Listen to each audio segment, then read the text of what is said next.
There's a certain kind of argument that doesn't feel explosive, doesn't feel dramatic in the usual sense, but somehow feels heavier with every passing minute because nobody is willing to step back.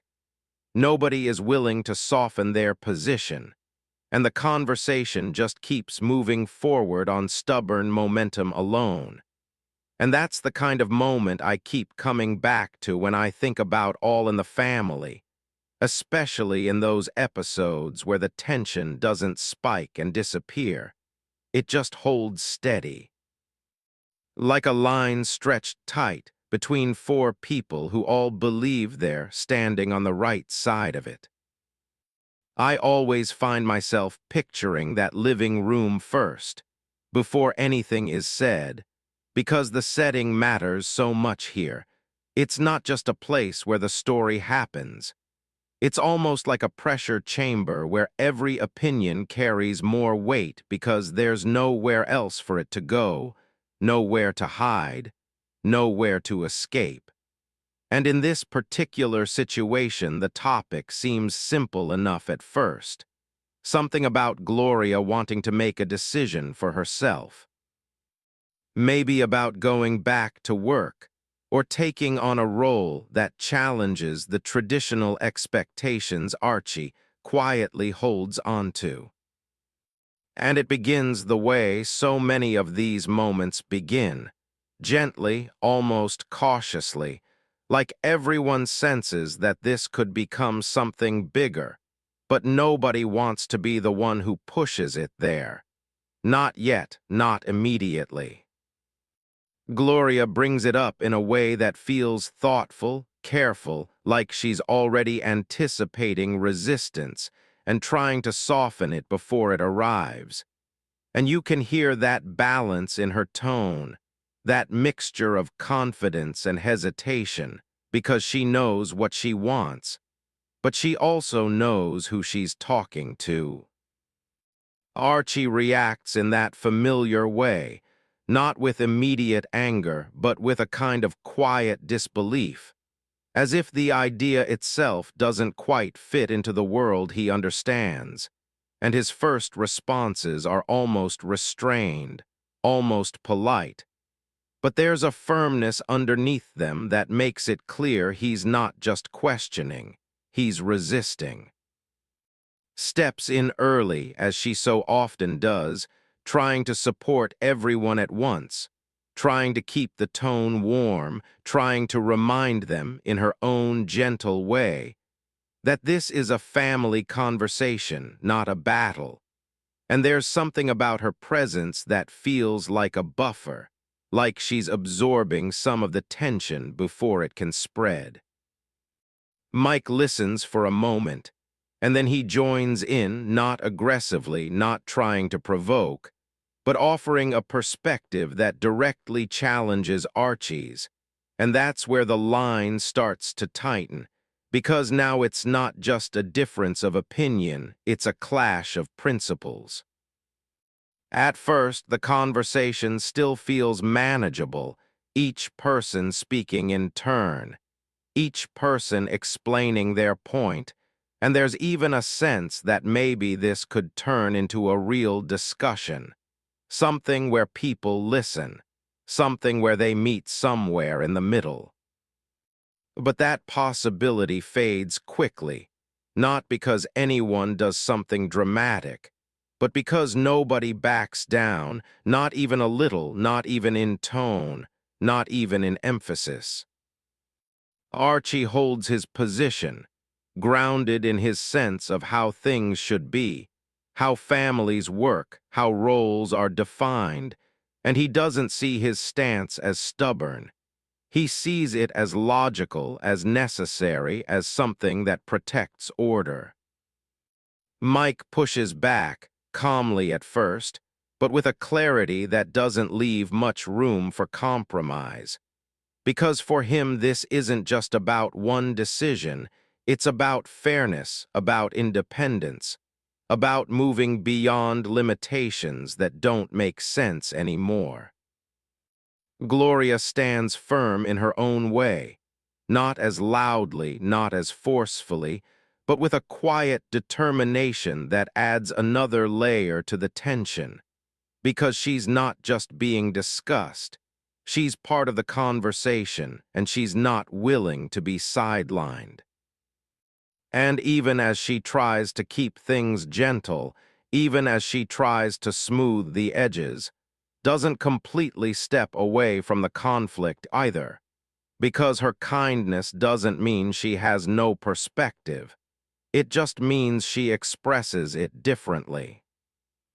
So the conversation continues, not escalating into shouting, but not softening either, just moving forward with this steady, unyielding pressure, each person repeating their point in slightly different ways, each person listening just enough to respond, but not enough to change. And that's where the show does something really remarkable.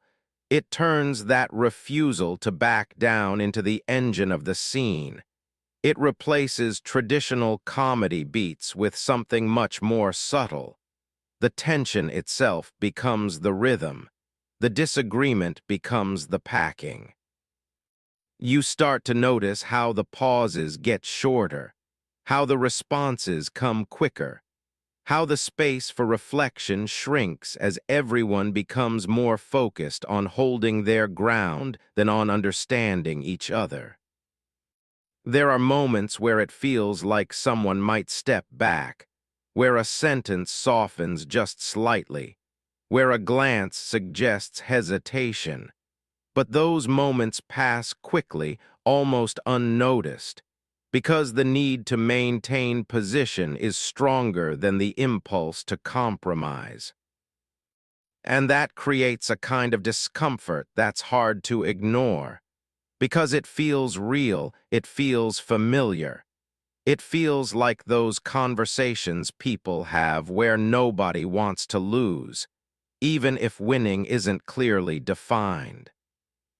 The humor in this case comes from that recognition, from the way the characters behave, from the way they cling to their perspectives, from the way they talk in circles without realizing it. And you find yourself smiling not because the situation is light, but because it's so accurate.